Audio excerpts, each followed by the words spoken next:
My Lord and my God, I firmly believe that you are here, that you see me, that you hear me. I adore you with profound reverence. I ask your pardon for my sins and grace to make this time of prayer fruitful.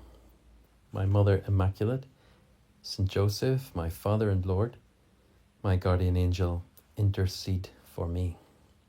Oh Jesus, today you bring us up the mountain with your disciples in order that we can experience something of your glory, that we can see you raised up from the earth, talking with Moses and Elijah. And maybe in a particular way, when we come to Mass today, we see you raised up in glory in the tabernacle, raised up in glory at two very important moments during the Mass, at the consecration, when we see the host lifted from the altar. And it reminds us in the whiteness of that small host, the whiteness of the transfiguration, and the light that comes to strengthen the disciples in that moment and to help them on the day of the crucifixion, whenever you are raised up on the cross. And so as we see you lifted up in the Eucharist, we see the strength that we will need. Maybe this week we are facing difficult moments, little battles, and the strength that comes in your presence in the Eucharist is there to fortify us. Second moment, of course, the elevation of the chalice, your precious blood, when we adore you. Recently in my prayer, I have been thinking a lot about this, Jesus, at the moment of consecration, since it's a great privilege as a priest to look into the chalice, to see your precious blood, and to say that we are adorers of your precious blood, that we come to adore you in your blood given for us.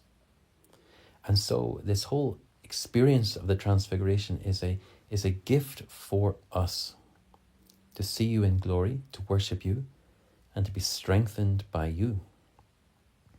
Last week I was away for the day hiking with some of my brother priests, and it wasn't great weather, as it typically isn't in Ireland at this time of year. And we were walking in a particularly beautiful part of the world that looks over the loch that separates Ireland from Scotland. Unfortunately, since the mist had come down, we didn't get very much of a good view at all. And as we were sitting having our lunch at a break, we were kind of looking at the trees about 10 feet in front of us, and that's about as far as we could get. And I said, well, we're really in the clouds today, aren't we? To which one of the priests then exclaimed, "And this is my beloved son, listen to him."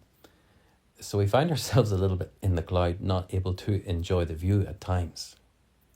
And we can struggle a little bit with that when we can't see around us. When we climb up a high mountain, there's nothing more rewarding than seeing the view, when we can see the efforts that we have put in, that we can look back and say, well, that was a tough climb, but at least when I get up to this point, I can see how worth it was to look back on it all. But whenever we climb the mountain in the fog and in the midst, we don't even get that. We don't get that consolation. And so we might struggle to appreciate exactly what the point of it is.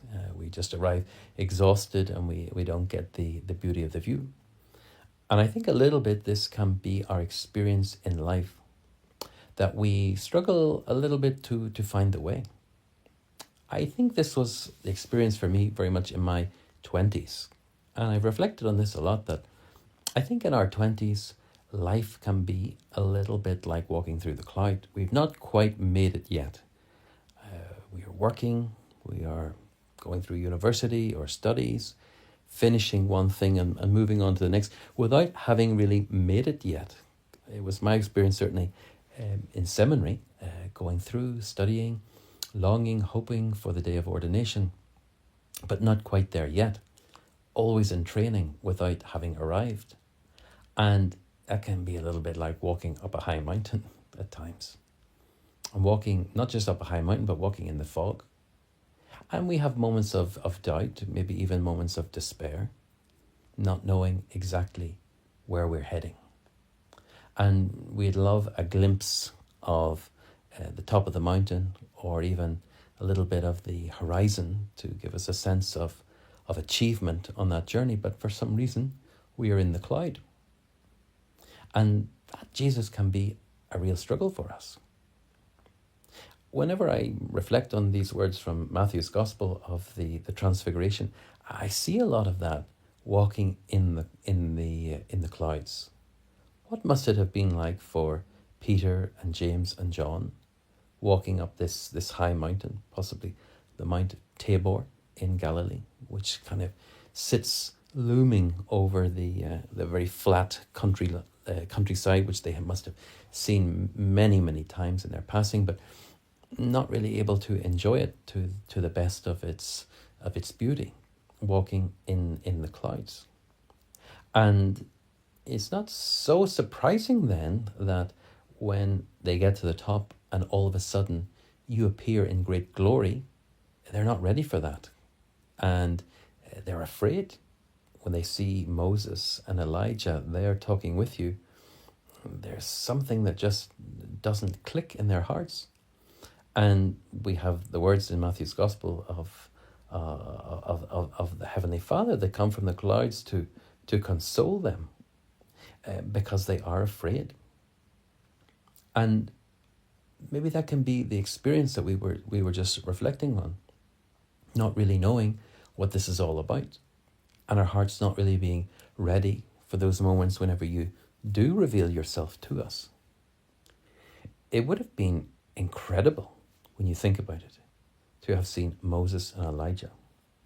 Think of how often they had reflected on the great stories of Moses leading the people of Israel out of Egypt and leaving the place of slavery with the great hope of coming to the promised land.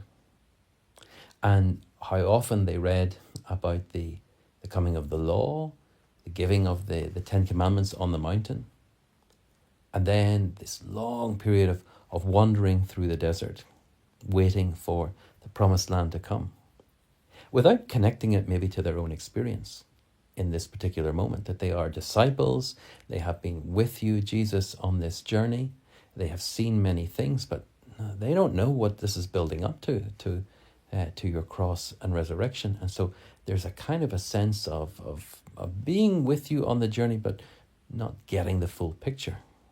And whenever they see Moses, they could have thought about all of these things, about the great impact that Moses had on the history of the people of Israel. But it just doesn't come in that moment. And the same is true for Elijah, the great prophet, who stands up against the powers of the time, that stands up against the false prophets, and who speaks powerfully the words of God. And they're going to be confronted in a very short time with the powers and the authority that mount against you, Jesus, and they scatter. So even this great moment of glory, it doesn't really sink into their hearts, and there's still a little bit of the cloud that they fail to completely understand until the rising again from the dead. So it's like you're giving them a foretaste, you're giving them something to prepare the way, that maybe does soften their hearts a little bit whenever it does come time for the crucifixion and the resurrection. But there's so much of our journey through life, and even our journey through faith, that is not quite certain for us, and that it awaits a moment of consolation, it awaits a moment of truth to put it all together. Well, the great constant throughout this whole experience of the Transfiguration is your presence, Jesus, with the disciples. And even through their lack of understanding or their fear, you are there with them. And these words which come from heaven, from your heavenly Father, that direct their hearts ever closer to you, are words of consolation, and they are words of closeness. So no matter how we might feel on our journey of life or our journey of faith, of that we can be quite sure. Even though we might be in the clouds, you are there with us, Jesus, strengthening us for whatever will come. So open our hearts, we open our hearts before you, Jesus, to receive all of the graces that you're willing to give, and that we will truly, on this day of Lent, listen to you. I give you thanks, my God, for the good resolutions, affections, and inspirations that you have communicated to me during this meditation. I ask your help to put them into effect. My Mother Immaculate, St. Joseph, my Father and Lord, my guardian angel, intercede for me.